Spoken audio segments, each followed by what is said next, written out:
बिस्मिल्लाहिर्रहमानिर्रहीम। अस्सलाम वालेकुम नाज़रीन, मैं हूं साकिब बशीर। मेरे साथ मौजूद हैं अली हमज़ा, दी नेशन अखबार से कोर्ट रिपोर्टर हैं। आज रऊफ़ हसन केस की समाअत थी, उनकी ज़मानत की, और पीटीआई की जो सोशल मीडिया के जो लोग पुलिस ने उठाए हुए हैं उनकी ज़मानतों की दरख्वास्तों पर समाअत थी। एक तो उनकी ज़मानतें मंजूर हो गई हैं, उनको रिहा करने का हुक्म दिया गया है, लेकिन आज की जो समाअत थी वो बहुत अहम थी। FIA ने कुछ इल्ज़ामात लगाए हैं, नए जो है वो राब्ते निकाले हैं कि भारतीय जो सहाफ़ी हैं उनसे राब्ता हुआ रऊफ़ हसन का, वो कैसे हुआ, और जो दीगर जो सबूत लाए हैं, कितने अकाउंट्स हैं, कितने व्हाट्सएप ग्रुप्स हैं, क्या क्या क्लेम किया है, क्या जो अलेज किया है FIA ने आज की प्रोसीडिंग्स में, वो आपके सामने रखेंगे। और क्या इसकी बुनियाद पर मजीद भी गिरफ्तारियां हो सकती हैं, इस सारे तनाजुर पे कि आज की समाअत के दौरान हुआ क्या है। इसी तरह अहमद जंजुआ का केस भी था, उसमें क्या हुआ। तो ओवरऑल इस पे मुकम्मल जो है वो तफसील के साथ बात करेंगे। और दूसरा हमारा आज का मौजू होगा इमरान खान की तोशाखाना केस में जमानत की जो उनकी जो गिरफ्तारी हुई थी इमरान खान और बुशरा बीबी की 13 जुलाई को, जिस दिन ईद का केस का फैसला आया था, तो उस गिरफ्तारी के खिलाफ इमरान खान बुशरा बीबी ने यहाँ पे दरख्वास्त दायर कर रखी है। यहाँ पे आज अजीब सी सिचुएशन हुई।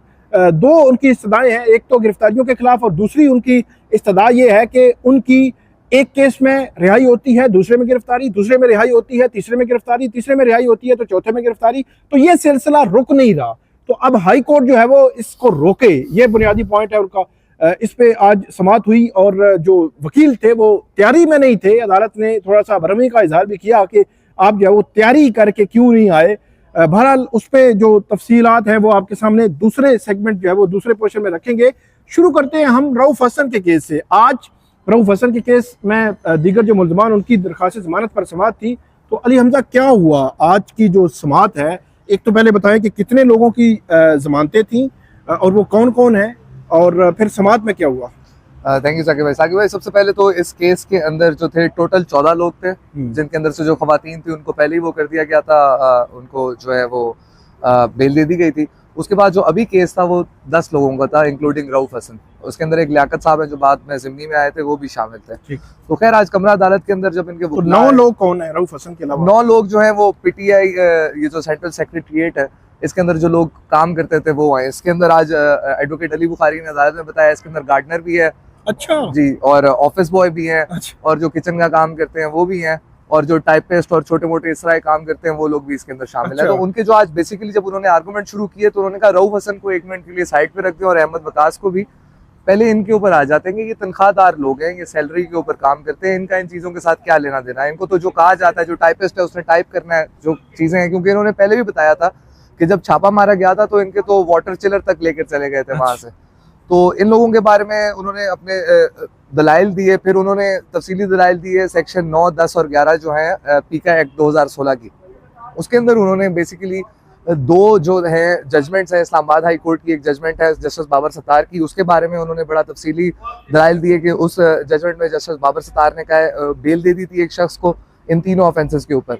उसके अलावा कौन कौन से ऑफेंसेस हैं? ये पीका के 9, 10 और 11 इसमें साइबर टेररिज्म है, और उसके बाद जिसको आजकल डिजिटल टेररिज्म कहा जा रहा है, उसके बाद वो हेट स्पीच का है, और उसके बाद एक सेक्शन जो है वो ये मजहबी मुनाफरत और ये सेक्टेरियनिज्म और ये प्रोविंशियल जो है सूबाई लसानियत वगैरह ये फैलाने। तीनों इल्जामात हैं, ये तीनों इल्जामात हैं। तो उन्होंने अपने दलाइल दिए। फिर उन्होंने एक आजम सवाती की जजमेंट जो है रिसेंट जो है उसके अंदर वही वकील थे जो चीफ जस्टिस आमिर फारूक ने, उसके अंदर उनको 2 दफ़ा बेल दी थी। उन्होंने कोई ट्वीट की थी, उसके ऊपर वो गिरफ्तार हुए थे तो उनको बेल हुई। वो जो बेल पे वापस आए तो उन्होंने दोबारा ट्वीट किया और वो फिर गिरफ्तार हुए, उसमें फिर उनको बेल मिली। तो उन्होंने कहा कि ये जो तीनों सेक्शंस हैं उसके अंदर जो सेक्शन 10 कहा जा रहा था जिसमें 14 साल वो है सजा है, वो नॉन वेलेबल है। तो उसके बाद खैर उन्होंने ये बात की। अब ये सारी बातें जब उनकी तसल्ली से होगी और उन्होंने कहा इस FIR के अंदर कहीं भी जो है वो हमारा ये जितने भी तीनों पीका एक्ट की शिकें हैं इनके मुताबिक हम कहीं पे भी नहीं आ रहे। तो खैर FIA प्रोसिक्यूटर आज तो बहुत ज्यादा तैयारी के साथ आए हुए थे। अच्छा। जी, और वो पहले सब कुछ करके सुनते रहे। उसके बाद वो रोस्टम के ऊपर आए और उन्होंने आगे कहा साकिब भाई इसके अंदर ना FIA ने जितनी तहकीकात की हैं, क्योंकि मोबाइल फोन तो सारों के अभी भी उनके पास है, इसके ऊपर उन्होंने टेक्निकल एनालिसिस रिपोर्ट बनाई है 3 अदद 1.0, 1.1, 1.2, और वो साथ साथ बनी जा रही हैं।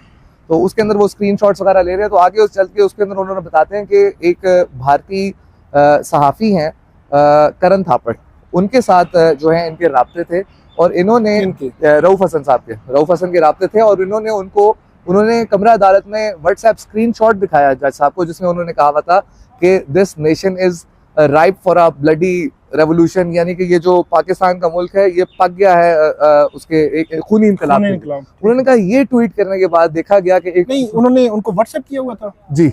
जो कमरा अदालत में उन्होंने जो स्क्रीनशॉट्स हर चीज के दिखा रहे थे, आज पूरे सबूत वगैरह दिखा रहे थे। साथ में उन्होंने पहले वो वाली बात भी की थी कि 100 से ज्यादा इनके ग्रुप्स हैं जिसमें 10,000 लोग हैं और ये इस तरह करके जो है, जो हम बात कल कर रहे थे कि ये नैरेटिव जो है ये फैलाते हैं। उन्होंने कहा अब ये खूनी इनकलाब यहाँ से शुरू हुआ और उसके बाद एकदम से ट्रेंड देखा गया खूनी इनकलाब का, और उसके अंदर उन्होंने फिर रैंडम लोगों की ट्वीट्स दिखाना शुरू की जो खूनी इनकलाब की बातें कर रहे थे।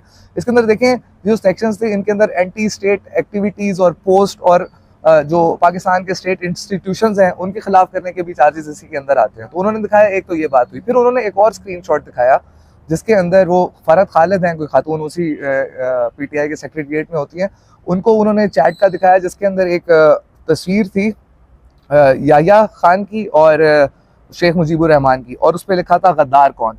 तो उन्होंने वो तस्वीर उनको भेजी हुई थी और नीचे लिखा हुआ था दिस इज प्योर गोल्ड और इसको तुम चला दो और ये बेहतरीन चीज़ है और ये सही बिकेगी। तो उन्होंने कहा ये एक है मामला। फिर उन्होंने बताया कि वो जो राहुल रॉय चौधरी हैं, प्रोसिक्यूटर ने बताया कि वो एक राहुल चौधरी कौन है? राहुल रॉय चौधरी जो है वो रऊफ हसन ने अपने मुंह से पिछली समातों में खुद बताया था कमरा अदालत में कि वो एक थिंक टैंक चलाते हैं बरतानिया के अंदर, और उन्होंने मुझे भारतीय शहरी हैं और बरतानिया के अंदर सबसे बड़ा थिंक टैंक चलाते हैं, और उन्होंने मुझे एक एयर टिकट भेजा था बहरीन आने के लिए क्योंकि मेरा अपना थिंक टैंक है और मैं भी एकेडमिक हूँ, तो इस वजह से हमारी मुलाकातें आपस में होती रहती हैं। तो खैर उन्होंने आज उसका बताया कि राहुल चौधरी के साथ उनकी चैट थी जिसके ऊपर लिखा हुआ था कि फर्स्ट क्लास टिकट आपको भेजा है, आप वहाँ आ जाएं, और काफ़ी सारे मामला हैं डिस्कस करने के लिए, वो हम डिस्कस करेंगे। उसके अलावा जो लोग गिरफ्तार थे उनमें से एक एक बंदे के नाम के साथ उन्होंने कहा कि फलाने शख्स के मोबाइल से एंटी स्टेट वीडियो निकली।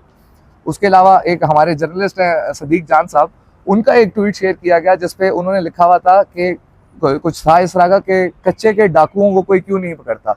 तो उसके नीचे फिर जनाब वो ट्रेंड शुरू हुआ और उसके अंदर पक्के के डाकू, और उन्होंने कहा कि इसके अंदर जो है वो पाक फौज और बाकी लोगों को भी इसके अंदर उन्होंने वो किया है, मलाइन किया। तो ये कच्चे और पक्के के डाकू भी मतलब जी अच्छा वो डिस्कस हुए, मगर इस ट्वीट के ऊपर बाद में जवाब अपने देते हुए जो थे अली बुखारी, उन्होंने ये कहा कि सदीक जान तो एक सहाफ़ी है और हमारा उसके साथ कोई ताल्लुक नहीं है, तो इसको साइड पर ही रखें। तो बहरहाल ये चीज़ें, और फिर वो जो मैं आपको बता रहा था कि एक एक बंदे के साथ कि इसके मोबाइल फ़ोन से ये निकला, इसने फलाना तारीख पे एक शख्स ने बन्नू वाक़े के ऊपर ट्वीट की हुई थी, और किसी के मोबाइल के अंदर हमने ये देखा कि किसी अफगान शहरी को वो मुलाकात करने का कह रहा है बन्नू के अंदर। तो इस तरह करके अफगान शहरी को मुलाकात करने का कह रहा है, मुलाकात करने का बन्नू के अंदर कह रहे हैं और कोई चीज़ें उसको देनी है, इस तरह की बात लिखी हुई थी। तो अब वो है तो इस तरह की जवाब किसी के मोबाइल कॉन्फिस्केट कर लेंगे और उसके अंदर चैट्स में जाएंगे और बाकी चीज़ों में जाएंगे, तो वहाँ से तो पता नहीं क्या क्या जो है वो निकल आएगा। तो ये आज जो FIA थी उसने ये अपने सारे जो ये इंडियन वो जो कार्ड पहले बताया गया था कि इंडियन कनेक्शंस हैं, तो ये एक करण थापड़, राहुल रॉय चौधरी, और फिर ये किस तरह गद्दार कौन के ट्रेंड वगैरह हैं, ये सारी बातें आज उन्होंने कमरा अदालत के अंदर पेश की। इसके ऊपर फिर जजमेंट रिजर्व होगी क्योंकि आज ये जो जुडिशियल मैजिस्ट्रेट और उन्होंने क्या कहा है, ये डिजिटल टेररिज्म भी है, ये साइबर टेररिज्म की तो शिक है। वो अली बुखारी ने कहा कि जो साइबर टेररिज्म की शिक है, कहते हैं अभी डिजिटल टेररिज्म का नया नैरेटिव आया है, मगर मैंने किसी कानून की किताब में वो नहीं पढ़ा। ठीक है, साइबर टेररिज्म जी, तो साइबर टेररिज्म के अंदर ये सारी चीजें आती हैं, स्टेट इंस्टीट्यूशंस को मलाइन करना और इस तरह करके लोगों को। और एक चीज बताएं कि पिछले 3-4 रोज से, कल भी हमने डिस्कस किया था, लाहौर से लेकर कराची तक जो है वो ये चीज फैली हुई थी सोशल मीडिया पे कि 11 लाख अकाउंट जो है वो चला रही थी वो जो खातून है सईदा अरूबा।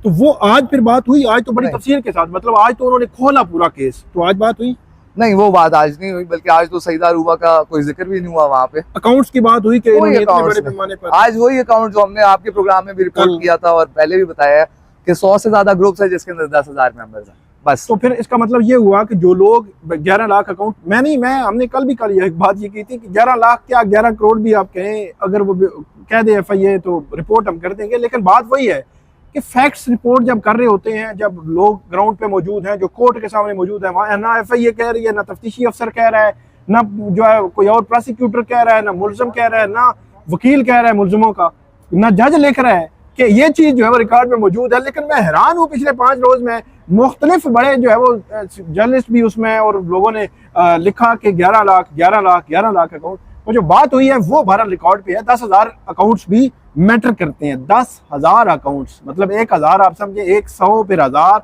फिर 10,000, 10,000 अकाउंट्स भी मैटर करते हैं। 10,000 मेंबर्स हैं 110 ग्रुप्स के अंदर, व्हाट्सएप ग्रुप। ओके जी, माजर के मतलब साथ अकाउंट्स नहीं है, वो 10,000 मेंबर है, मेंबर भी मैटर करते हैं। बिल्कुल, वो उसके अंदर अगर एक्टिव मेंबर हो, उनका था ना कि ये इसमें चीजें भेजी जाती है और यहाँ से फिर अलग अलग ट्वीट्स करके, तो वो अकाउंट्स ही एक किस्म का बन गया। ठीक हो गया। तो ये बात हुई, इसके ऊपर फिर जो है वो जजमेंट रिजर्व कर दी गई, क्योंकि आज जो थे वो 18 अदालतों थानों के केस सिर्फ वही देख रहे थे अदालती छुट्टियों की वजह से। ठीक है। तो बाद में तकरीबन कोई पौने घंटे बाद या 1 घंटे बाद जब ये जजमेंट अनाउंस की गई, तो उसके अंदर फिर उन्होंने कहा कि सबका जो है वो बेल हो गई है और 50,000 रुपए के मचलकों के अवज जो है सबकी बेल हो गई है। और अहमद जंजुआ केस का क्या हुआ? अच्छा, अहमद जंजुआ का ये था कि आज अच्छा, रऊफ हसन का बता दें, रऊफ हसन जो है वो कल तक दहशतगर्दी के मुकदमे में रिमांड पे हैं। वो रिहा नहीं हो सकेंगे जब तक कि उनको दहशतगर्दी के मुकदमे में जो है वो जमानत नहीं मिलती। मैं अगली बात ये बताना चाह रहा था आपके उनके लिए, व्यूअर्स के लिए, कि उनके ऊपर अभी कल वो